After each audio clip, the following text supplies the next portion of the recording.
আসসালামু আলাইকুম, শুভ সকাল। আপনারা কেমন আছেন? আলহামদুলিল্লাহ, আমি তো ভালোই আছি।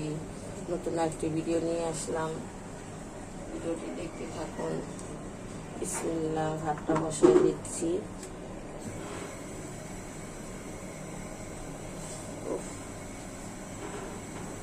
এখন কুটাকাটি করে নিয়ে আসি, তারপর রান্না বান্না করবো।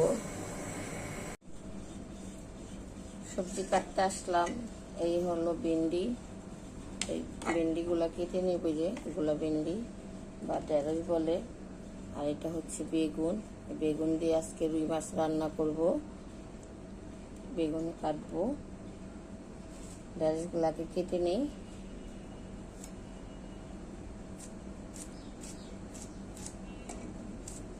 বিসমিল্লাহ, কড়াইটি বসাই দিলাম। এখানে ঢেঁড়স ভাজি করব পরিমাণ মতো। পেঁয়াজটি দিয়ে দিচ্ছি।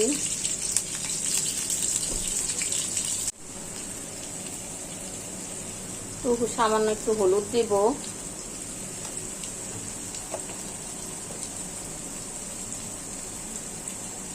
পরিমাণ মতো লবণ,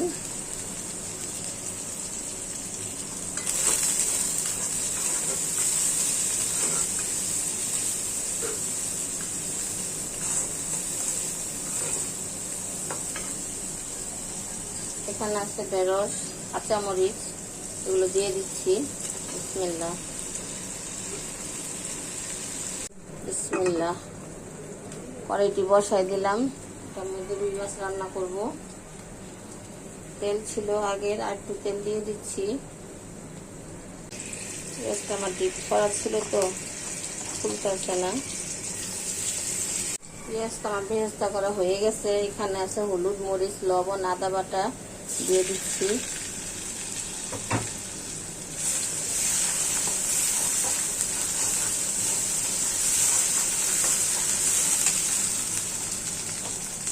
সামান্য একটু পেঁয়াজ বাটা ছিল, এটার মধ্যে পানি দিয়ে এটা দিয়ে দিচ্ছি।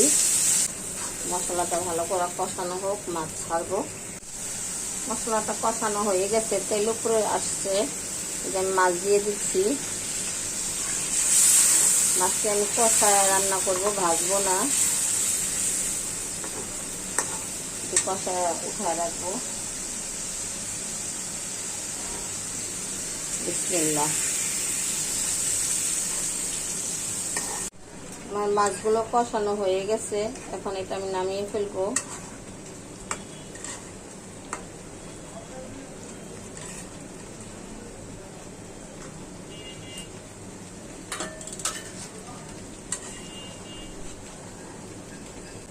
এটি হচ্ছে আলু, আলুটাকে দিয়ে দেই, কারণ আলু সিদ্ধ হতে একটু দেরি হয়। আমি আলু অনেক কম রান্না করি বা কম খাই, কারণ আমি বেশি আলু রান্না করি না। আলু তো ওয়েট বাড়ায়। আমি অনেক হেলদি মানুষ।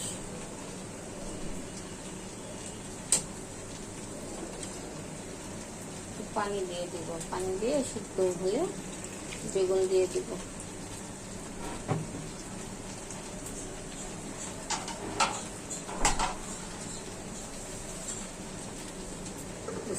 দেখি হয়ে গেছে। এখন ঢেঁড়স ভাজিকে আমি নামিয়ে ফেলবো।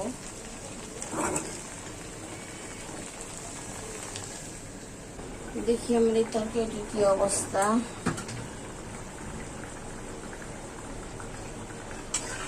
আলুগুলো দিয়েছিলাম, দেখি আলুগুলো বলছি কিনা। হ্যাঁ, আলু বলে আসছে। এখন দিয়ে দিব বেগুন, কারণ বেগুন অল্প সময় লাগে। বিসমিল্লাহ, অনেক বছর পর বেগুন রান্না করতেছি। অ্যালার্জির সমস্যার জন্য বেগুন খেতেই পারি না।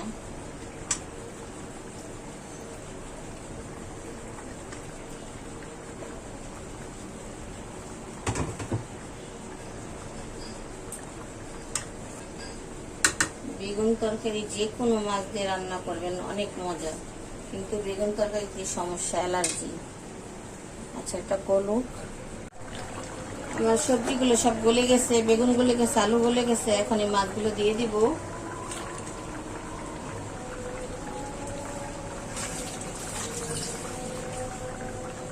একটু ঝোলের পানি দিয়ে দিচ্ছি।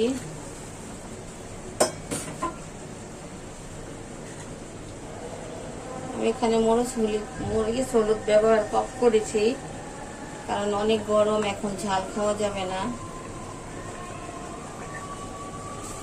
এত গরমে মানে বেশি মশলা জাতীয় খাবার খাওয়া ভালো না, তাই আমি কম মরিচ হলুদ ব্যবহার করছি।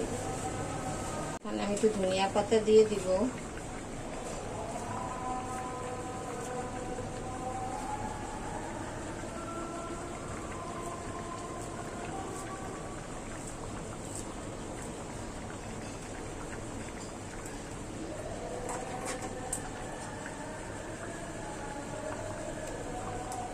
শীত চলে গেছে, গরম তো খুবই, ধনিয়া পাতার দামও বেড়ে গেছে, প্রচুর দাম। আর আমার ধনিয়া পাতা ছাড়া চলেই না, ধনিয়া পাতা না দিলে আমার রান্না মনে হয় সম্পূর্ণ হয়নি। কড়াইটি বসায় দিলাম, এখানে আছে পেঁয়াজগুলো আমি দিয়ে দিব। বিসমিল্লাহ।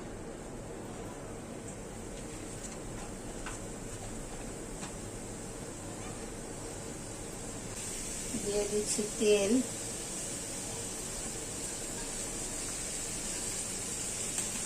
আমি চিংড়ি মাছ দিয়ে পেঁয়াজি করবো।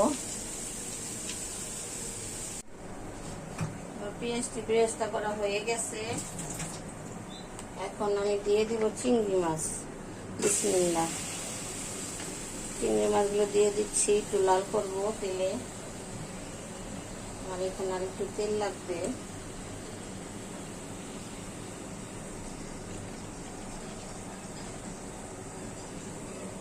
চিংড়ি মাছটি একটু লাল হলে মশলা দিয়ে দেব।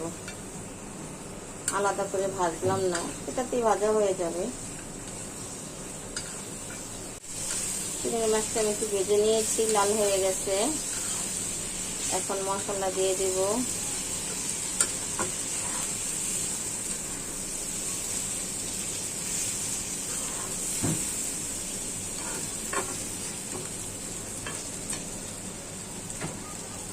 এই হচ্ছে আদা বাটা, হলুদ, মরিচ, লবণ দিয়ে দিচ্ছি।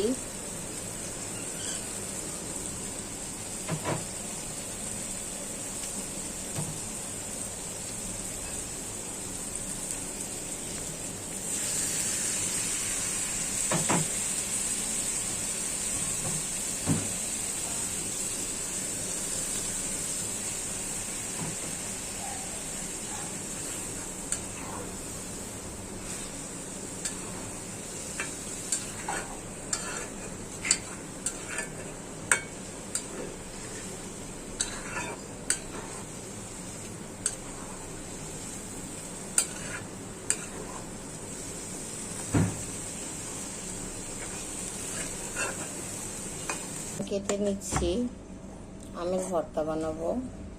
আম কেটে নিলাম, মানে ছিলে নিয়েছি, পরে কাটবো ধুয়ে। এই যে আমের ভর্তা খাবো। কাঁচা আম এনে রাখছি ফ্রিজে। আমগুলো আমি এখন কেটে নিচ্ছি, আমগুলো ছিলাতে দেখাইছিলাম, এখন কেটে নিই, তারপর ভর্তা বানালে দেখাবো। ভর্তা যখন বানাবো তখন দেখাবো। আমগুলো যে ছোট ছোট করে যে কুচি কুচি করে কেটে নিয়েছি। আমের ভর্তা বানিয়ে নিচ্ছি। এখানে কাঁচামরিচ কেটে নেই, কাঁচামরিচ দেব। আমটা আমি অনেক আগে কাটছি তো কালো হয়ে গেছে, আম কষ থাকে, আম এমনিও কালো হয়। এখানে একটু বিট লবণ দিব আমি। এই হচ্ছে বিট লবণ।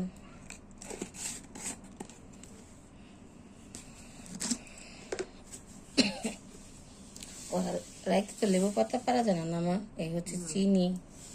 বেশি কি আমের ভর্তায় লেবু পাতা দিয়ে খাবো।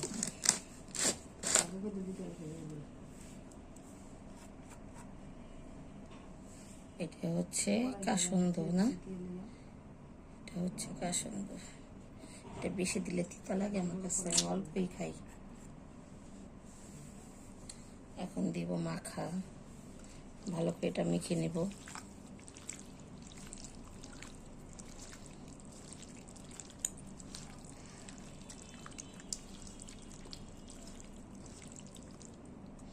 আমটা একদম নরম,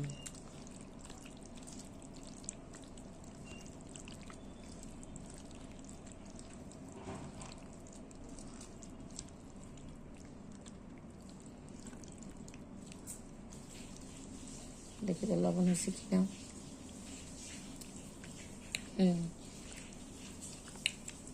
অনেক মজা। এটা দিনের বেলা রৌদ্রের সময় খেলে আরো বেশি ভালো লাগে। আচ্ছা, আল্লাহ হাফেজ।